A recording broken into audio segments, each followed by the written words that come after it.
des fois, on a l'impression que les parents, ils sont contre nous ou quoi, mais pas forcément. Peut-être que les formes qu'ils utilisent, les manières ne sont pas toujours les bonnes, mais c'était pas ça l'intention de base. Hola tout le monde, bienvenue dans ce nouvel épisode de Mot pour Mot. Après cette petite pause hors série, ce petit épisode sur l'investissement financier qui est sorti il y a quelques jours et que vous pouvez encore retrouver sur les plateformes de streaming, on va repartir sur un épisode plus original et une histoire de vie, un parcours de vie avec un nouvel invité qui va se présenter dans quelques instants. Ça fait bizarre de faire cet épisode avec cet invité-là puisque ça fait très longtemps qu'on se connaît, mais malheureusement, c'est un peu perdu de vue. Et puis, mot pour mot rassemble, hein, puisque ça nous rassemble aujourd'hui tous les deux. Aujourd'hui, je reçois un ami d'enfance. Je suis très, très content de l'avoir. Beaucoup de liens d'amitié sur cet épisode-là. Alain, salut à toi. J'espère que tu vas bien. Je suis super content de t'avoir. Salut Mike. Michael the Door. Ces grandes années de collège, tout ça, qui sont très loin, mais qui nous rassemblent aujourd'hui au final. Ouais, c'est clair, c'est fou. Alain, écoute, pour lancer le sujet, pour lancer l'épisode, est-ce que tu peux te présenter du coup brièvement pour tout le monde qui tu es, où est-ce que tu habites, le grand classique de mot pour mot. Moi c'est Alain, Alain Lopez, 33 ans, je suis de Toulouse, toulousain de naissance. Que puis-je dire d'autre, un grand amoureux de la vie, du monde et des plaisirs qu'ils ont à offrir. Ouais. T'habites toujours sur Toulouse ? Ouais, toujours sur Toulouse, Ouais. J'ai déménagé 2-3 fois. Ouais. Là, je suis du côté de Montaudan, à déménager il y a à peu près un an. Ok. Avec Émilie. Ok. Cool, Émilie qui est ta copine, du coup. Exactement. Qu'est-ce que tu fais dans la vie là, à l'heure actuelle ? Plus de travail. Depuis Ok. un mois, j'ai démissionné. J'étais pendant 4 ans à Leclerc. Et voilà, il y a eu un peu de restructuration en interne dans l'entreprise. Et Ouais. je me suis dit, allez, hop, on va essayer d'aller vers Nouveau vers projet. de nouvelles choses. Ouais. On va Ouais. profiter pour essayer de trouver quelque chose de nouveau. Ok. Tu as un projet déjà en tête, un peu établi ? Alors, je vais pas te mentir, gros, ça fait une semaine, ça fait un mois, parce que je suis sorti de l'entreprise le 8 mars, et j'ai pas du tout pensé à ça. Je me suis dit, là, je sors, mes dernières vacances étaient en juin, je dis, là, tout ce que je veux faire, c'est une petite pause, profiter, voir les gens que j'avais pas vus depuis longtemps, et faire des choses que j'avais pas fait depuis un moment, et donc j'avais pas pensé, c'est juste à peine cette semaine que j'ai commencé à réfléchir un peu, à essayer de questionner tout ça. Bon, de toute façon, Plus le but, sérieusement. c'est aussi savoir s'écouter et prendre du temps pour soi aussi. À certains moments de c'est la clair. vie, il faut le faire. Donc, C'est t'es clair. lancé dans le projet, ça va te faire du bien aussi. Oui. Super Alain, écoute, est-ce que tu peux resituer un petit peu pourquoi tu fais ce podcast aujourd'hui ? Pourquoi maintenant ? Qu'est-ce qui t'a donné envie de faire ça et resituer un petit peu les liens qui nous ont liés depuis ces années, on va dire. Déjà, de un, le format podcast, c'est un format que je trouve intéressant quand même parce que moi, j'étais plutôt consommateur de podcasts. Souvent, c'était des trucs de tout ce qui était développement personnel. J'aimais bien écouter ça. Et quand j'ai vu du coup que t'en faisais un, j'ai commencé à écouter, à m'intéresser. Et j'ai eu plein de choses qui étaient intéressantes. J'ai tous écouté. C'était chouette d'écouter ça. Et je me suis dit, ça peut être sympa de le faire. Et de deux, j'étais trop fan de le faire avec toi. Parce que c'est pour moi, il y a une petite symbolique. On expliquera après, mais c'est juste incroyable de te retrouver aujourd'hui et de faire un podcast avec toi. C'est juste génial. J'aime trop l'idée. C'est cool. Ça fait plaisir. Et c'est vrai que on n'avait pas forcément prévu ça. Ça s'est fait, sous une semaine, au final. Ouais, c'est clair. Tout s'est calé très rapidement et très fluide. Donc, plaisir partagé en tout cas de te retrouver sur ce format-là. Yes. Si on repart un petit peu du coup du côté de ton parcours, puisque c'est ça qui va faire le fil rouge de cet épisode, encore une fois. Toi, ta vie, elle a démarré où ? Elle démarre quand ? Quels sont les premiers souvenirs que tu as et que tu peux partager de ton enfance en fait ? Mes premiers souvenirs, ça démarre au plus tôt que je me souvienne, c'est 3-4 ans. J'étais en famille d'accueil. C'était donc au Mirail à Toulouse. Pour expliquer un peu le contexte, ma mère qui était immigrée, je vais pas dire réfugiée politique parce que ce terme-là ce serait pas juste, mais elle était immigrée mais on peut dire quand même politique, parce qu'il y avait des soucis par rapport à son mari. En Afrique, il y avait des soucis parce qu'il faisait de la politique. Ok, Il a été tué, et donc du coup, ma mère était en danger, donc du coup, elle a dû fuir le pays. Elle était zaïroise du République démocratique du Congo, ok, donc du coup, elle a dû fuir, et donc c'est ce qui fait qu'elle est arrivée en France. hmm, Donc elle m'a eu, au moment où elle m'a eu, malheureusement, elle a appris qu'elle était malade. Elle avait d'accord. un virus qui a fait pas mal de dégâts dans les années 80-90. Donc du coup, elle m'a eu pendant 2 ans, et ensuite à l'âge de 2 ans, quand j'ai eu 2 ans, elle est décédée. Et j'ai été placé en famille d'accueil chez une famille adorable. C'était des Portugais. Ok, Et donc ça, c'est mes premiers souvenirs, des souvenirs heureux, quoi, les souvenirs hmm. d'enfance, parce que quand t'es petit, t'as tendance un peu à filtrer tout le contexte extérieur, et juste à profiter des moments avec les gens que t'es. Donc tous mes souvenirs sont heureux dans cette première famille d'accueil. Ouais, c'est déjà bien malgré ce que tu viens de raconter, qui est quand même un premier élément de vie et événement de vie qui est quand même difficile à vivre, hein, on se doute bien, mais de garder énormément de positifs de cette période-là. Ouais. Derrière ça, du coup, comment ça a évolué tout ça, puisque tu as eu ces événements à gérer quand même, malgré tout. Ben, c'est-à-dire que quand t'es petit, tu te rends pas vraiment compte de ce qui se passe. Comme je te disais, tu t'as Mm. tendance à filtrer le contexte extérieur, et les adultes font aussi en sorte que tu sois pas trop touché par le contexte. Donc je passe de mes 2 ans jusqu'à mes 6 ans dans cette famille d'accueil. Ok. Ensuite, bon, il y a un petit souci dans la famille, parce que la famille, eux, ils perdent leur fils de 19 ans. Et du coup, c'est très compliqué pour eux, et ils arrivent pas de moins en moins à gérer, parce que moi, je grandis. 6 ans, tu commences un peu à, voilà. Mm. Et donc, du coup, les services sociaux décident de me changer de famille d'accueil. Et là, je change de famille d'accueil. Je vais dans une deuxième famille d'accueil, et dans laquelle je passe 2 ans, du côté de la campagne, vers Montauban. Est-ce que tu peux expliquer un petit peu comment ça se passe, les familles d'accueil, pour ceux qui ne savent pas? Ce que tu dis, on me change de famille d'accueil, tu n'as aucun pouvoir de décision vu que tu es tout petit, on va dire, mais qui Non, décide non. et comment ça se passe? Alors, de ce que je peux dire, c'est que effectivement, oui, comme t'es enfant, t'as pas de pouvoir de décision. C'est pas toi qui choisis dans quelle famille d'accueil tu vas être. C'est les services sociaux qui font une analyse des situations, et ensuite qui choisissent par rapport à la situation de l'enfant ce qu'ils estiment le meilleur pour lui, dans quel endroit il va aller, dans quel endroit il peut Hmm. s'épanouir de Ok, cette façon. d'accord.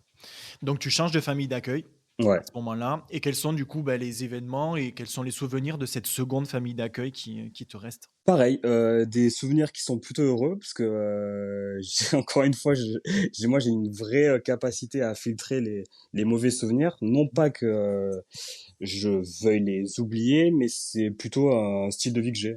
Moi, pour mon vécu intérieur, j'adore me souvenir des bonnes choses. Donc il y a eu pas que des jolies choses, mais il y a eu quand même pas mal de choses qui étaient super. On Hmm. était deux en fait, parce que là je rejoins un autre garçon qui était un peu plus âgé que moi et qui était dans la même famille d'accueil.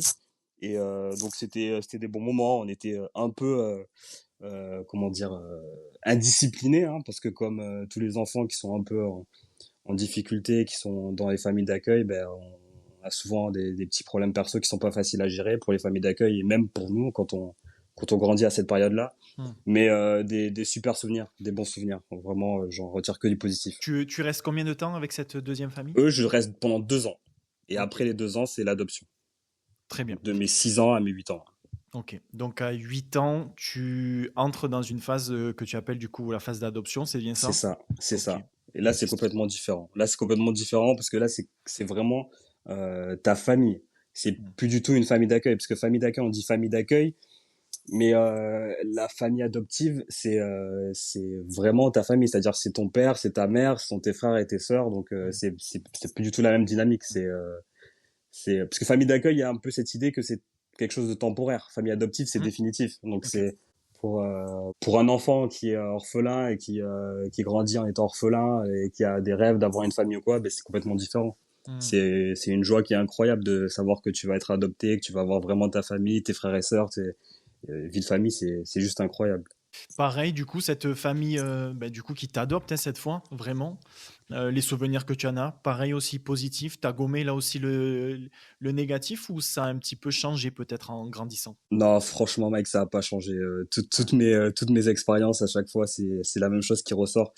Euh, que des moments positifs, en tout cas que des souvenirs positifs pour moi, Mmh. dans le sens où j'ai eu une enfance qui était vraiment heureuse, qui était pas toujours facile. Mmh. L'enfance et l'adolescence, je pourrais en parler après, Mmh. mais effectivement, je passe des bons moments parce que j'arrive à la campagne. La vie de campagne, la vie de famille nombreuse aussi, même si avec mes deux grands frères et mes deux grandes sœurs, eux, ils étaient déjà étudiants. Donc du coup, ils arrivaient plutôt le week-end. Il y avait juste une de mes sœurs qui était là, Emma, parce Mmh. elle était en seconde. Mmh. Mais tu vis la vie de famille, quoi. Donc c'est incroyable, c'est chouette pour quelqu'un Mmh. qui arrive des familles d'accueil ou quoi. C'est incroyable, c'est trop bien. Mmh et du coup, c'est cette famille-là qui va te voir devenir, un adolescent, hein, clairement Ouais, exactement, et exactement. avec tout ce qu'on connaît, tout ce qui passe, dans notre tête et notre corps à ce moment-là Ouais, et toi, là, il y a beaucoup de choses effectivement à raconter. Bon, c'est à peu près à ce moment-là, et du coup, que nous, on se rencontre. ouais. Qu'est-ce que tu peux nous partager sur cette, grande période d'adolescence qui a forcément eu, beaucoup d'impact, pour toi? Ben, la période de l'adolescence, j'essaie de me souvenir en fait des premiers moments avec toi, Mike, parce que j'ai réfléchi à quelque chose d'incroyable. Mmh. Il y avait une période, il me semble, où on faisait du catéchisme tous les deux, non? Ouais, totalement, c'est vrai. C'était ça. Et à 17h, à la fin des cours, on devait partir en bas, là, pour aller rejoindre le presbytère à Villefranche de Lauragais. Voilà. Je me suis souvenu de ça. J'ai dit, putain, ça. C'est vrai. Ouais, ça, c'était une des bases. Mais ça, c'était déjà en sixième.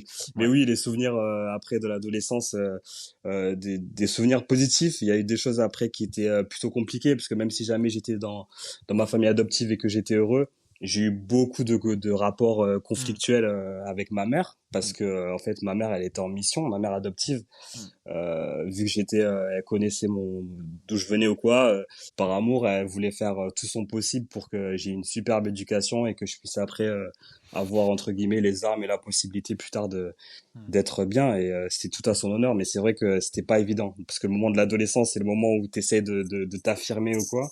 Donc c'était dur, c'était pas toujours facile, c'était pas Mmh. toujours évident. Oui, justement, c'est un moment, charnière, cette période-là. Nous, on se rencontre là. Alors moi, j'ai Ouais, quelques souvenirs effectivement de tout ce que tu racontes, donc bon, le KT et tout ça.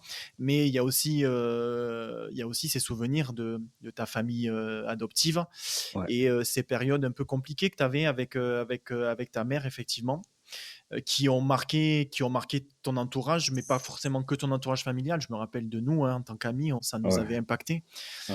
Toi, du coup, à l'intérieur, comment tu as vécu ça? Quelles ont été les problématiques face auxquelles tu as dû faire face et comment tu les as vécues? Comment elles ont eu un impact sur toi ensuite dans ta vie? En fait, ce qui est compliqué, c'est que quand t'es jeune, quand t'as cet âge-là, t'as un vrai rapport à la spontanéité qui est naturel. T'es toujours dans la spontanéité. Mm, Et en fait, moi, je suis un garçon noir en campagne. mm, Et du coup, ma mère, elle voit venir certaines histoires ou certains dangers. Donc, elle essaie de me préserver de ça. Donc, en ok. termes d'éducation, en fait, elle était, j'ai eu une Strict, tendance, tu veux dire ouais, qu'elle c'est était ça. stricte, ouais. Ok. Ouais, ouais. Oui, il fallait que je sois irréprochable. Oui, pardon, Oui, excuse-moi. voilà. Ouais. Oui, elle était très stricte, et fallait pas que ça dépasse. Et du coup, c'était très dur, hein. Bon, l'exemple, Mike, que tu connais, hein, tu t'en souviens, l'histoire des fringues Ouais. à l'école, c'était compliqué, hein, parce que j'arrive à Villefranche de Lauragais, Mm. au collège, un collège public. Donc, parce qu'avant, j'étais au primaire, j'étais en Tu sors, privé, ouais. donc, Tu donc sors du privé avant, ouais. ouais, c'est ça, exactement. Donc, et au privé, en fait, ma mère, elle a le contrôle un peu. Tu vois, Ouais. elle connaît toutes les institutrices ou quoi. Donc, le truc, il est cadré. Mais là, j'arrive dans le public, donc c'est une autre histoire. Et j'arrive, du coup, à Villefranche-de-Lauragais, à Gilles Ferry. Rien que la façon de m'habiller, c'était compliqué. Et en fait, elle veut que je porte, que je sois habillé super bien avec des mocassins. Ouais. J'ai un cartable En en cuir cuir. d'un autre temps, alors que tout le monde est habillé en X-Pac et Total 90 et Air Max à l'époque. C'est vrai. Donc franchement c'est compliqué, parce que Ouais. il faut pas, d'un côté il faut pas que je me fasse remarquer, parce que par rapport à l'éducation elle veut pas que tu vois il y ait des histoires, mais d'un côté en fait on voit que moi Mm. quand j'arrive en sixième, parce que je suis Totalement. peut-être un peu plus grand que les autres, que je suis noir quoi. Mm. Donc du coup c'est que je suis habillé comme ça, donc c'est pas facile avec les moqueries tout ça, c'est pas évident. Donc Il y a quelqu'un qui m'a énormément aidé dans ce moment-là, hein. C'est Mmh. mon meilleur ami, Moura. Mmh. Mmh. Parce qu'à chaque fois, en fait, ce qu'on faisait, c'est que tous les matins, 8 heures, ben, en fait, je me changeais. Je prenais les baskets. Moura, il m'avait amené des baskets. Je mettais les baskets, je changeais de sac. Et après, le soir, à 17 heures, ben, le jeu, c'était Ouais. de se changer avant que ma mère, elle arrive. C'était, j'en parle de façon positive, même si à l'époque, c'était dur. Mais c'est vrai que c'était pas évident. Et qu'est-ce que justement tu évoques ce côté où tu te changeais, hein, je me rappelle, oui, effectivement les changements vestimentaires et Ouais.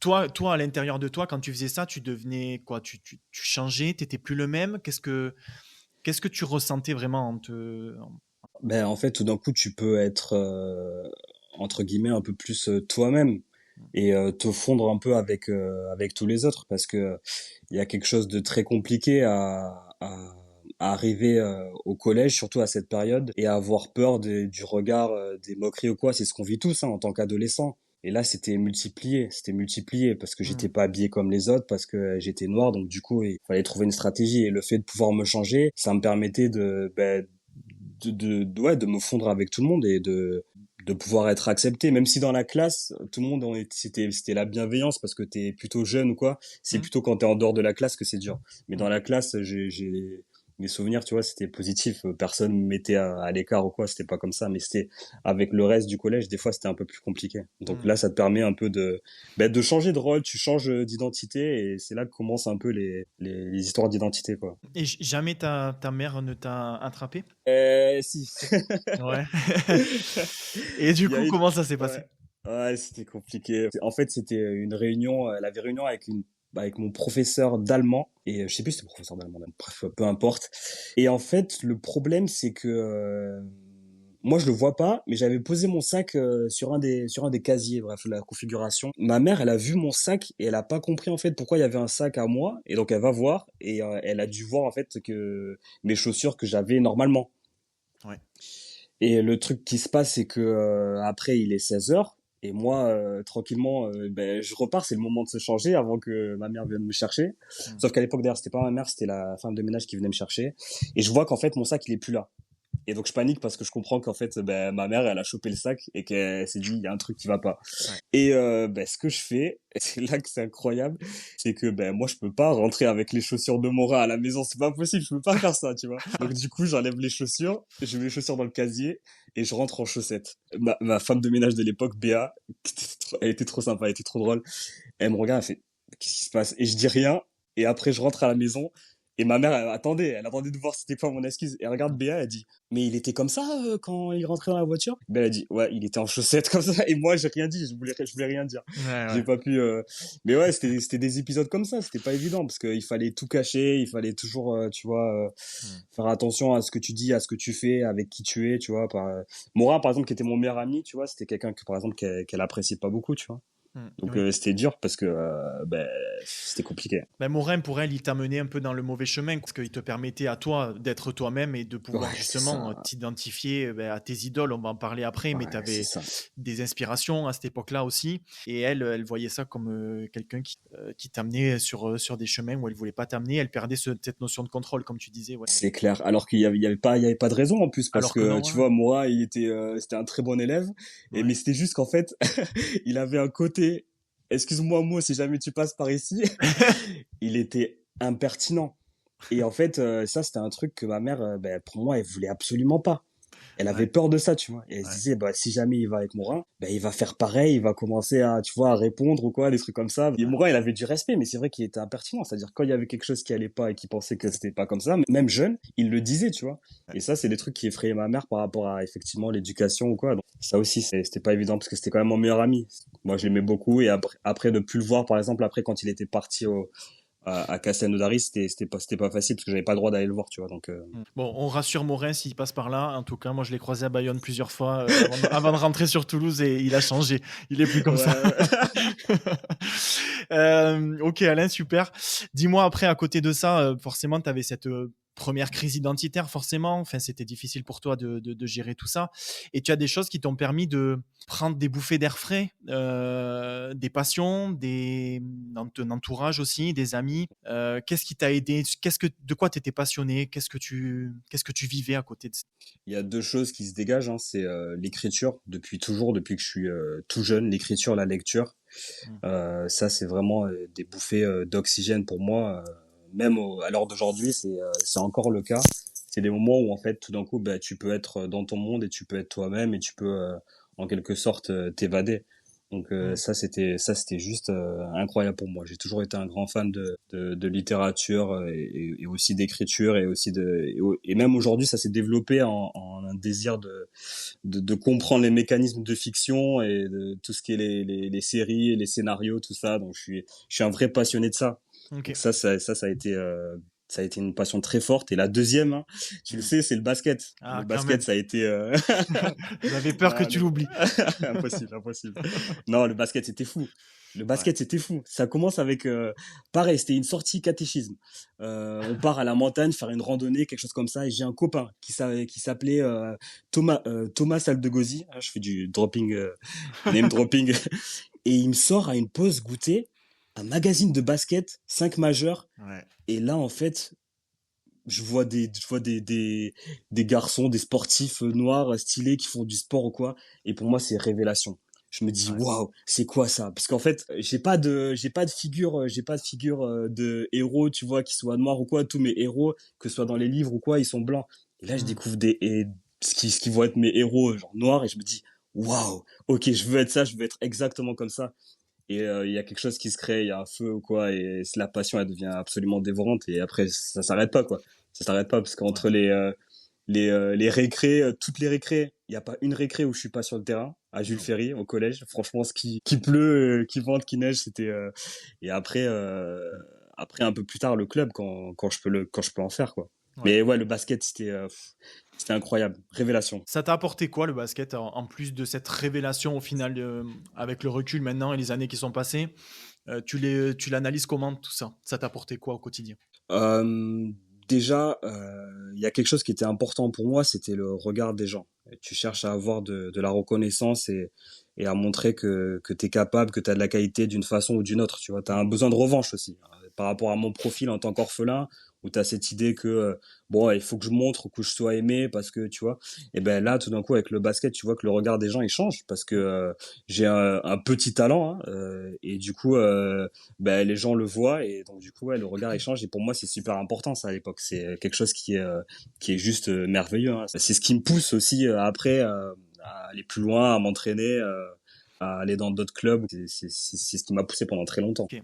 Et c'est vrai que pour recontextualiser tout ça, effectivement, tu parlais de petits talents. Enfin, moi, je me rappelle très bien que les équipes, elles se faisaient par Alain. C'était toi qui décidais. Si t'étais pas là, il y avait un problème. On était des seconds couteaux, quoi.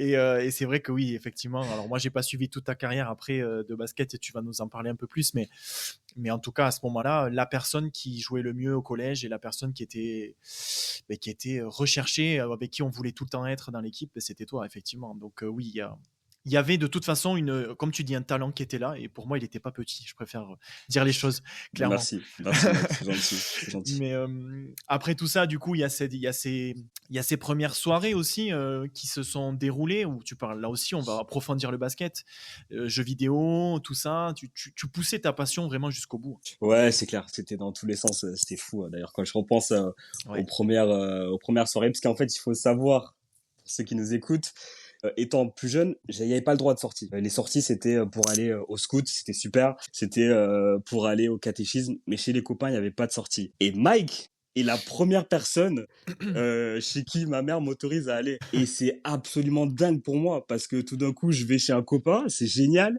Et on commence à jouer à la PlayStation, à faire des jeux de basket, à s'endormir, à attendre 2 heures du matin le match de la NBA de C'est Canal. clair. C'est incroyable. Non, c'était juste incroyable. Et Ouais. je vivais ma passion dans tous les sens. Donc, que ce soit là par le jeu avec toi, que ce soit au collège, que ce soit Mm. à vouloir imiter Allen Iverson. Je sais pas si tu te souviens, je faisais Bien sûr, des bien sûr. gribouillis sur mes bras pour essayer d'avoir les mêmes tatouages que lui. Ma mère elle crisait quand elle me revenait, quand elle voyait me rentrer avec tout ça. C'était, laisse tomber.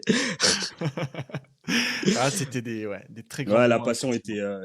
je vivais ma passion pleinement. C'était juste Mm. incroyable. C'était juste incroyable. Ouais, ça te permettait d'être vivant dans Ah ouais, un c'est système sûr. de contraintes qu'elle t'imposait quand même malgré tout à cette Ah époque-là. ouais, c'était ça, parce que le basket, c'est pareil. Fallait pas en entendre parler, hein.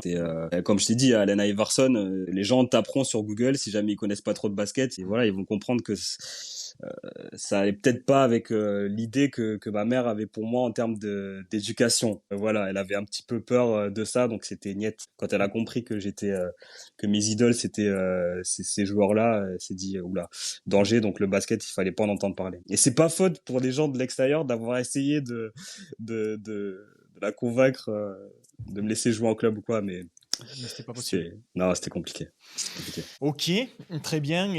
Et du coup, après, l'adolescence se fait tranquillement. Les années passent petit à petit. Et tu arrives aussi à sortir du lycée, à aller vers plutôt un milieu plus professionnel. Mhm. Comment se passe la transition entre ces moments-là que tu viens d'évoquer, collège, lycée? Comment évolue la relation dans ta famille d'adoption? Et puis après toi, comment tu t'émancipes un peu de tout ça, quoi? Dans ma famille d'adoption, ça se passe plutôt bien. Après, quand tu grandis, forcément, il y a le conflit d'identité qui devient de plus en plus fort parce que tu as essayé peut-être d'y échapper pendant un certain moment, mais lui est toujours là en tant qu'orphelin ou quoi. Et puis il y a autre chose aussi, c'est que euh, en tant que garçon noir, l'éducation que j'ai, c'est une éducation qui est plutôt européenne. Donc Mm. quand tu es avec d'autres groupes de personnes, que ce soit euh, des personnes noires ou des personnes, je sais pas, maghrébines ou quoi, des fois il y a un certain décalage parce que ils s'attendent à ce que tu sois d'une certaine façon et au final, ben t'es pas forcément comme ça. Et à un moment, c'est assez compliqué. Au lycée, ça va, mais après, quand je grandis, c'est pas toujours simple parce que tu te demandes où est ta place. Et comme tu arrives dans le monde adulte, il faut que tu saches où est ta place parce que tout d'un coup, il faut que tu sois sûr de toi, il faut que tu connaisses l'endroit où tu vas, qu'est-ce que tu veux atteindre. Ouais, et moi, en fait, dans le monde adulte, je suis un peu perdu parce que pendant tout ce temps où tu es à l'école, euh, jusqu'au lycée, ben ça va, ça passe. Et ensuite, parce que t'es avec tes amis, t'es avec tes potes, donc du coup, tu penses pas trop à ça. Mais dans le monde adulte, c'est différent parce que là, on te demande tout d'un coup, qui tu es. Et là, c'est pas forcément évident. Ouais, c'est pas pareil. Ouais. Et tu sors du coup de tout ça, tu vas vers quelles études et pourquoi tu vas sur ces études-là? Je vais vers un BTS commerce international. Ok. J'ai aucune idée de ce que je vais faire. Et encore une fois, j'essaie de prendre exemple sur mon meilleur ami, sur Morin, et je me dis, bon, Morin, là, il fait BTS commerce international, ça a l'air d'être un truc pas mal ou quoi, je vais là-dedans. Mm. Et sauf que bon, c'est pas du tout mon truc. Il y a peut-être une matière ou deux qui m'intéressent et après c'est vraiment pas ce que j'aime. Mm. J'ai quand même mon diplôme, mais le point positif et c'est ce que je retiens aussi de pas mal d'expériences que j'ai, c'est que j'arrive à sortir un côté une expérience humaine qui est incroyable. Et c'est là que je fais la rencontre de certains amis que j'ai encore aujourd'hui. Mm. Et c'est quand même quelque chose de super positif. Il y a aussi cette partie où tu étais un peu bloqué, comme tu disais, dans l'enfance et dans l'adolescence, à pas avoir le droit de sortir, d'aller chez des amis, Ouais. d'aller en soirée ou quoi. En sortant du lycée et en découvrant le BTS et tout ça, tu rencontres aussi des filles, tu vis différemment les choses et tu découvres aussi pas mal de choses à ce moment-là, c'est ça? Oui, c'est vrai. En fait, il faudrait presque faire un espèce de mini rétropédalage parce que Mm. Tu as le droit, vas-y. la vérité, c'est qu'en fait, à 14 ans, je perds ma mère adoptive, ma deuxième mère. À ce moment-là, en fait, le monde y change parce que c'est terrible parce que il y a quelque chose de terrible dans le sens où, comme je viens de dire, hein, tu perds ta deuxième mère, donc le trauma, ça arrange pas les choses, hein, parce que la figure maternelle, c'est quelque chose qui est quand même vachement important pour te développer, tout comme le père, mais les deux sont importants. Mm. Et c'est pas évident, c'est pas simple. Et il y a quand même quelque chose qui se passe, c'est que les contraintes en fait elles disparaissent parce qu'il y a beaucoup de contraintes qui étaient liées à ma mère. Donc effectivement, le monde tout d'un coup il devient ouvert. Donc il y a plein d'expériences tout d'un coup que je peux vivre. Je peux, comme je disais, hein, je peux sortir, je peux aller voir des copines, je peux faire du basket, et tout ça aussi, c'est quelque chose qui a été un grand changement. Hmm. Oui, tu as eu. C'est toujours pareil, ça a été de toute façon ce que tu dis depuis le début. Il y a eu des malheurs que tu as essayé de transformer à chaque fois en positif et d'en Ouais, c'est ça. retenir que le Ouais, c'est positif clair, c'est clair. pour être plus fort. Ouais. Non pas que le négatif n'était pas utile. Il Mm. m'a toujours servi le négatif. Il fallait toujours transformer ce négatif de façon à ce que tu vois ne pas te stopper à ça. Même si c'est pas évident, c'est pas toujours évident dans la vie d'adulte ou Mm. quoi. C'est pas toujours facile. Mais il y a une phrase de l'auteur d'Harry Potter, J.K. Rowling, que j'adore, qui dit qu'il y a une date d'expiration à laquelle en fait tu peux plus dire c'est la faute de papa ou de maman, tu vois, et après c'est à Mm. toi de commencer Mm. à grandir. Et ça, c'est vrai. Je trouve que c'est vrai. Mais tu as pris les choses en main, tu as pris ta carrière en main, ta vie en main. Quoi. À bout d'un moment, tu as arrêté de te chercher des excuses, on va dire. J'ai essayé. Ouais, ouais. Ouais. Le BTS, du coup, validé, bah, tu Ouais. vas dans le monde du travail malgré tout ça, malgré le fait que ce soit peut-être pas un diplôme qui te plaisait de base. Mhm. Et tu arrives dans quoi? Comment évolue ta carrière professionnelle à ce moment-là? Déjà, je comprends que les bureaux, ça va pas être pour moi. Ça, Ouais. c'est clair et net. Le peu que j'en ai vu, je me suis dit, ok, ça, c'est mort. Et du coup, bah, je fais des petits boulots, j'enchaîne les petits boulots. Je fais de la manutention, je fais de l'hôtellerie, je fais téléconseiller. Ouais, et pourtant, oui, j'étais en bureau, j'étais dans les espaces ouverts. Et je fais plein de petits trucs comme ça, mais sans vraiment savoir ce qui m'anime et ce que je veux faire, quoi. Donc, Ok. je vais de droite à gauche. Ok. Pas d'idée précise, enfin, tu papillonnes un peu, quoi, tu cherches. Ouais, j'ai pas d'idée précise. Parce que Ouais. pendant un moment, c'est le basket. Et après, bon, le basket, ça se dissout un peu, ça se disperse. Mm. Et du coup, après ça, ouais, je suis un peu perdu, hein, c'est ça. Hein. Je suis un peu perdu à ce moment-là. Et c'est pas évident pour moi de savoir qu'est-ce que je veux faire. Parce que je lutte face à plein de choses. Ouais. Je lutte face à plein de choses. J'ai la crise d'identité un peu vers les... Non, je vais pas dire un peu, c'est clairement une crise d'identité dans les 25 ans, tu vois, où c'est un peu bizarre parce que tout d'un coup je me rends compte que la moindre remarque qu'on peut faire à mon égard c'est tu vois une blessure incroyable et je Mm. comprends pas ce qui se passe, tu vois. Je me dis mais comment ça se fait, tu vois. Des gens ils disent des choses genre anodines Mm. et ça devient des choses folles qui me blessent et c'est là que tu vois j'ai un peu de mal et tout d'un coup il faut que j'arrive à trouver quelque chose parce que je peux pas, j'arrive pas à le vivre. Presque j'ai pas envie forcément de sortir ou quoi parce que Mm. de voir des gens parce que j'ai peur d'être blessé parce que c'est une période qui est pas évidente et je me dis il faut que je trouve quelque chose. Il Mm. faut absolument que je trouve quelque chose pour ça. Et tu disais, malgré la passion tu nous as parlé au début de l'épisode pour le basket, tu étais un fan absolu de tout ça, tu vivais H24 pour la NBA, ben t'arrêtes le basket au final en fait. Ouais, j'arrête le basket. En fait, j'arrête le basket même deux fois. Première fois, c'est un moment ce que je te disais juste avant, c'est que je suis blessé par n'importe quelle remarque. Et il y a un entraînement comme ça, un coach qui me fait une remarque. Je prends le ballon, je tape dedans, je vais dans le vestiaire, je me change et je me casse. Et je reviendrai pas. C'était milieu de saison. Et tu vois, il y a un espèce de trop-plein, un espèce de ras-le-bol. Le coach me fait une petite remarque de rien du tout, tu vois, comme d'habitude. Mais là, ça passe pas. Et du coup, j'arrête. Et là, c'est le premier moment où je me ressens sur moi-même. Mhm. Pareil, les copains, je vois moins les copains, beaucoup moins. Et parce que j'ai besoin de me recentrer, de savoir, bon, ben, qu'est-ce que tu es, tu vois, en dehors de vouloir jouer à faire le basketteur ou quoi, qu'est-ce que tu es, qu'est-ce que tu veux faire, quoi. Mhm. Et qui tu es. Et c'est ouais, la question qui m'obsède pendant de très longues années après. Ça a duré longtemps? Ouais, ça a duré longtemps, ça a duré longtemps. Et peut-être, j'ai presque envie de te dire, la conclusion, elle vient là aujourd'hui presque, Tout tu vois. juste de se faire, ouais. Ouais. Ouais, c'est clair, ça continue encore aujourd'hui, parce qu'aujourd'hui c'est beaucoup plus tranquille, mais euh, ouais, c'était pas évident. Et tu recherches, tu essaies de comprendre, bon, où est-ce que je vais trouver la réponse, à qui je suis, qui c'est qui va pouvoir m'aider, qu'est-ce que je vais faire. Et à ce moment-là, en fait, il y a la cousine d'Émilie, pareil, je vais faire du name dropping, j'adore, Nadège, Mhm. salutations Mhm. si jamais elle passe par là, qui travaille dans les services sociaux, en fait.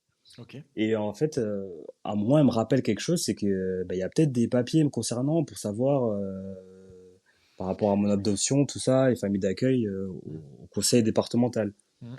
Et en fait, je le savais ça, mais j'avais fait la sourde oreille pendant très longtemps, tu vois. Et j'y étais pas allé. Et cette fois-ci, bah, le besoin, il est hyper fort. Donc je me dis, allez, go, on y va. J'y vais. J'ai un rendez-vous avec une psy là-bas qui est chargée de m'aider avec le dossier. Elle me sort une pile de dossiers de 50 pages me concernant. Et dedans, parmi les 50 pages, il y a une petite lettre d'une femme qui se révèle en fait être l'infirmière qui était avec ma mère avant qu'elle décède, avec ma mère biologique, je précise. Oui. Et donc du coup, j'ouvre la lettre, j'en lis le contenu, c'est incroyable hein, parce que tout d'un coup, j'ai des réponses que je cherchais depuis très longtemps. Et ben, j'ai l'adresse de cette femme. Je suis un peu en stress parce que je vois qu'elle a 80 ans ou quoi. Je me dis bon, est-ce qu'elle est toujours en vie ou quoi. Et au final, ben, je l'appelle et c'est juste incroyable. On a une super conversation et c'était pendant la période du Covid et du confinement. Donc on se dit on va se revoir après le Covid et ben, du coup on se revoit et c'est juste énorme parce que tu arrives à un point de conclusion, tu as plein de réponses et t'as les dernières pièces Mm. du puzzle. Donc pour moi, c'était juste fou d'enfin en arriver à quelque chose comme ça. C'était ce qui te manquait, tu penses, pour basculer dans ça y est, je sais qui je suis, je sais où je veux aller. Il me manquait quelque chose pour être enfin moi-même et maintenant c'est parti quoi. Complètement, complètement. Mon monde il change, mon monde intérieur il change à ce moment-là parce que je me sens plus apaisé et tout d'un coup en fait tu peux te dire bon ben voilà mon socle de départ, je connais mon socle de départ, je sais ce qui s'est passé et maintenant c'est à moi de dessiner et d'écrire la suite quoi. C'était beaucoup plus en paix quant à ça, c'est indéniable. La vie du coup t'amène à cette rencontre là. Puis après, ben, il y a ce que tu nous as parlé un petit peu au début de l'épisode, ce que tu viens d'évoquer maintenant aussi, à savoir que ben, tu te cherches aussi professionnellement, tu te cherches sur d'autres. Où est-ce que tu vas amener ta vie en fait, hein. C'est ça que tu te demandais sur le côté Ouais. professionnel et qui t'amène alors aujourd'hui de changer de voie peut-être. Euh, Avec le recul, toi là, tu y voyais quoi? Tu vois quoi comme déclic? Tu vois quoi comme prise de conscience? Et si tu as ce recul-là, qu'est-ce que tu aurais aimé faire différemment? Qu'est-ce que j'aurais aimé faire différemment? Alors franchement, je vais pas te mentir, Mike, ma philosophie c'est pas forcément de faire les choses différemment parce que j'ai fait ce que j'ai fait et ça m'a mené là où j'en suis Mm. et je suis très content d'en être là où j'en suis et des épreuves que j'ai vécues. Enfin, content, c'est un grand mot, tu vois, mais disons que c'est ce que c'est. Après, effectivement, peut-être qu'il y a certaines clés que j'aurais aimé comprendre un peu plus tôt, mais il a peut-être fallu que je passe par ces expériences pour pouvoir me les approprier et les comprendre. Parce Mm. que j'ai aussi une théorie, c'est que si jamais on te donne une réponse au moment où en fait tu peux pas la comprendre, ça te sert à rien. Alors que si jamais tu la vis, ben tout d'un coup en fait ça te sert pour plus tard. Et là c'est bon. Donc il y a pas grand chose que je ferais différemment. Par contre, il y a quelque chose que j'en retire qui est indéniable pour moi, c'est par rapport à ma lutte d'identité, c'est le fait d'accepter ce côté un peu hybride, tu vois, Mm. d'être un garçon noir avec une éducation française, c'est un truc avec lequel j'avais beaucoup de mal pendant très longtemps. Et tu sais pas comment naviguer parce Mm. qu'en fait, parmi les blancs, ben, des fois en fait, t'es quand même noir, tu vois, pour eux. Et parmi les noirs, ben en fait, ben non, t'es pas comme eux, tu vois, parce que ta culture, elle est différente. Et ça, c'est un truc que je pense que euh, il y a plein de gens qui vivent en dehors du fait d'être orphelin ou d'être adopté ou quoi, ce côté d'assumer le côté hybride de chacun, c'est-à-dire bon bah tu rentres pas dans une case et c'est pas grave, assume-le, Mm. assume un peu ce côté un peu fou, un peu déplacé euh, que t'es et fais comme tu le sens au fond de toi, tu vois. Et ça c'est un truc que j'aurais bien aimé savoir peut-être, je pense, tu vois. Ouais, Ouais. ouais. Ça te manque à l'heure actuelle? Aujourd'hui, ça va, parce qu'aujourd'hui, je suis beaucoup plus tranquille, tu vois. Il y a la trentaine qui est passée, je suis beaucoup plus à l'aise avec ça, j'ai pas de problème. Mm. Mais à l'époque, c'était une vraie souffrance, Mm. c'était dur. Mm. Donc qu'on te dise, ben en fait, oui, tu sors des cases et t'as pas à chercher à rentrer dans une case ou dans l'autre, t'as juste à être toi-même.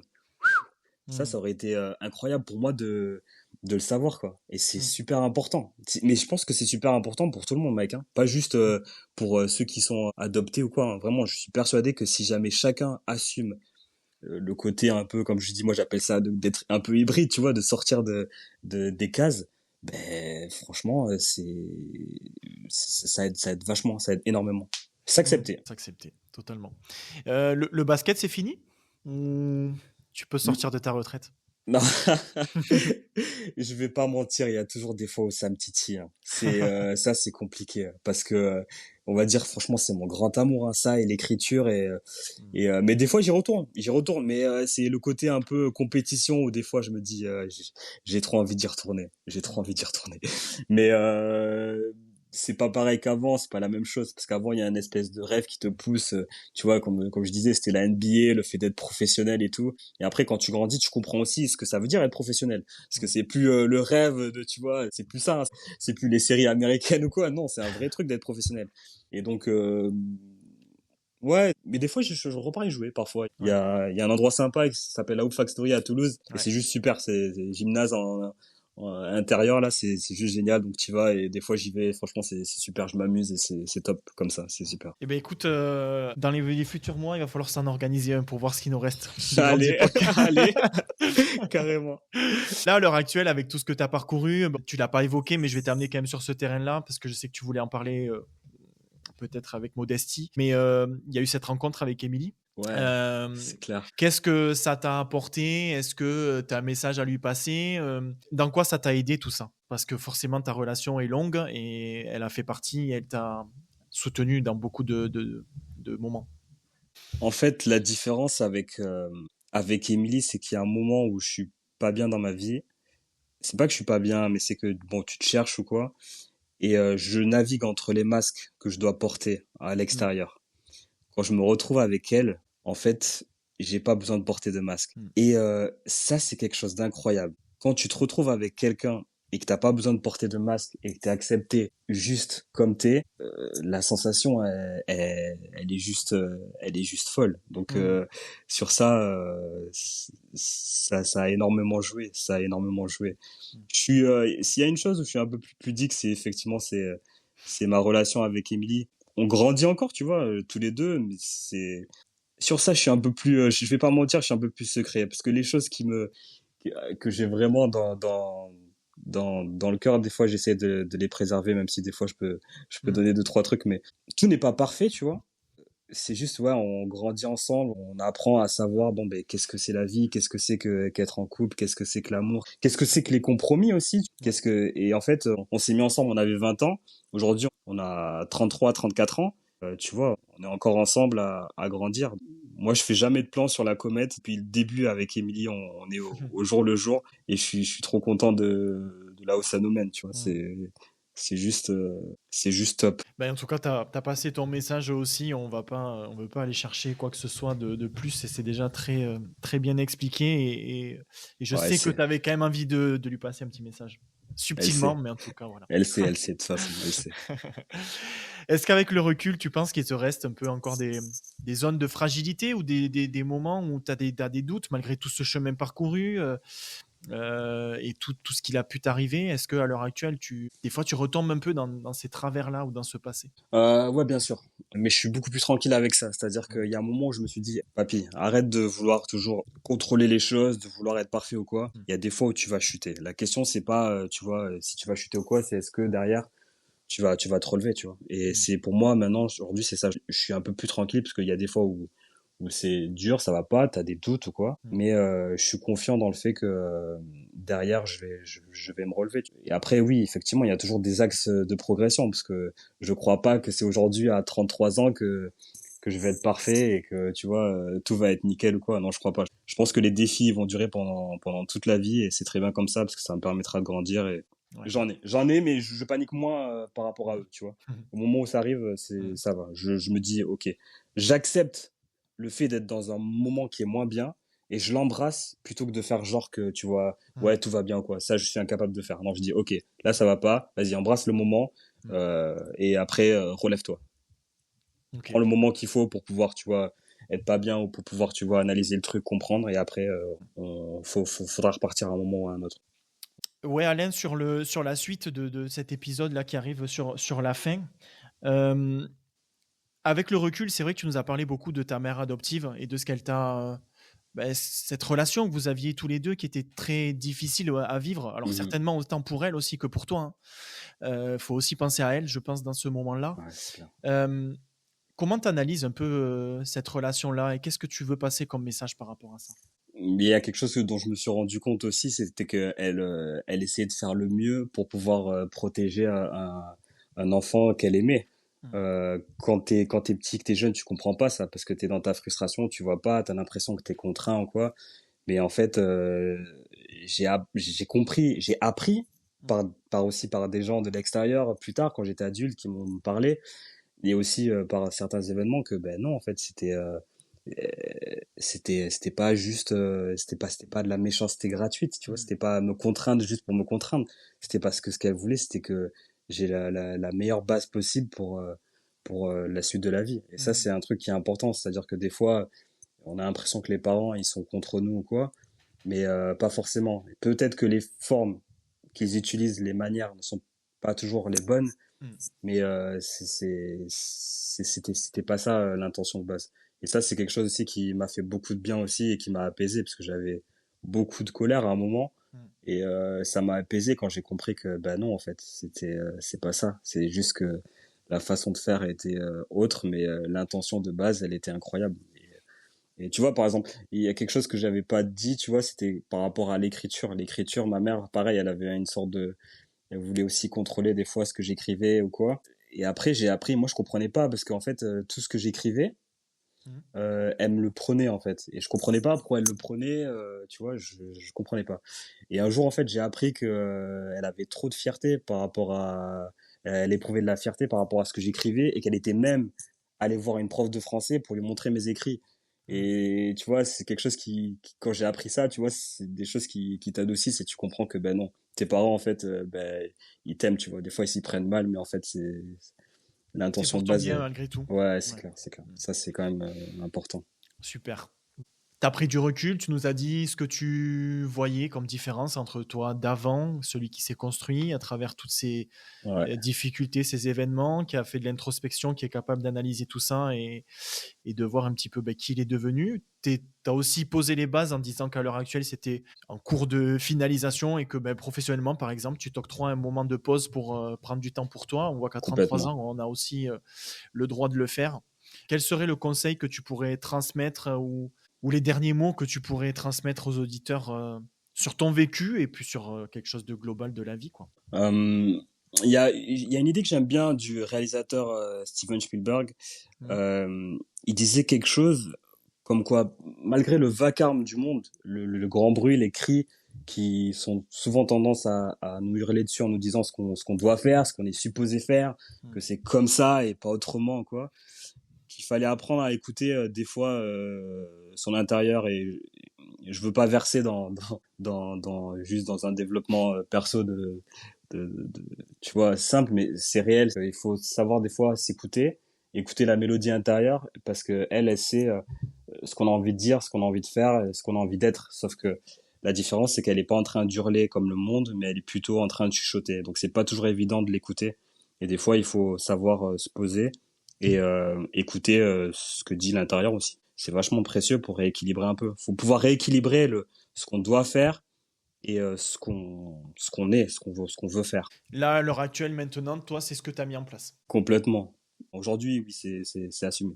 Mm. C'est quelque chose qui a toujours été plus ou moins là. Quand je regarde un peu en arrière ou quoi, ça a toujours été présent, mais aujourd'hui, disons c'est plus assumé. C'était là naturellement de base, tu l'avais pas Ouais, forcément vu, mais au final, ça a ouais, toujours été là. ouais, je me rends compte que c'était toujours là. Depuis que je suis Ouais, tout petit, il y a quelque chose, tu vois, ouais. qui fait que, ben non, en fait, non, je vais pas faire ça, je vais faire comme ça parce que, tu vois, c'est ce que je crois et ouais, ça a toujours été là. Sauf qu'aujourd'hui, ouais, c'est plus assumé. Parfait. Bah écoute, c'est une très belle conclusion. Ça m'a fait plaisir, franchement, de retrouver Mike, incroyable. un pote comme ça là de l'époque. Bon, alors désolé pour les auditeurs, ils vont se dire oh ouais putain, ils se font un truc entre potes, ils se font un kiff, mais non, c'est plus que ça quoi. C'est Ouais, des c'est clair. années et des années en arrière qui remontent, Ouais. repartir dans les souvenirs, mais de voir qu'au final, on arrive à se retrouver et à partager ça comme si on s'était un peu jamais quitté, en fait, au final. Ah oui, je suis trop content de ça, mais c'est parce qu'il y avait un lien, ça a du sens, tu vois. Ouais, C'est pas ouais, juste. Je t'ai dit, moi, le podcast, je t'en ai parlé, j'avais hésité à le faire parce que je me suis dit, est-ce que je vais me lancer oui, dans un truc comme ça ou quoi? oui. Mais après, tu vois, j'en parlais avec Ebi, je me suis dit non. Comme c'est Mike, et pour moi, ça a du sens de faire ça, tu vois. C'est clair, Ça et c'est aussi clair. le message, tu vois, que à partager et la façon dont tu veux partager, il y a quelque chose qui, ça fait sens pour moi. Ah, c'est cool. Franchement, c'était top à partager. Merci à toi pour ta dispo, pour ton Mike, merci. implication. Et puis, ben, de toute façon, on va retrouver cet épisode rapidement. Merci à tous ceux qui nous écoutent, qui partageront du coup tout ça sur les réseaux, qui donneront de la force pour qu'on continue ce projet-là. Prochain épisode, on repart sur de l'épisode introspectif et des histoires de vie, comme on vient de faire avec Alain maintenant. Donc voilà, merci Alain à toi. On se retrouve très très Merci vite Mike. et rendez-vous dans 2 semaines. Ciao, ciao Alain. Ciao, ciao. Ciao.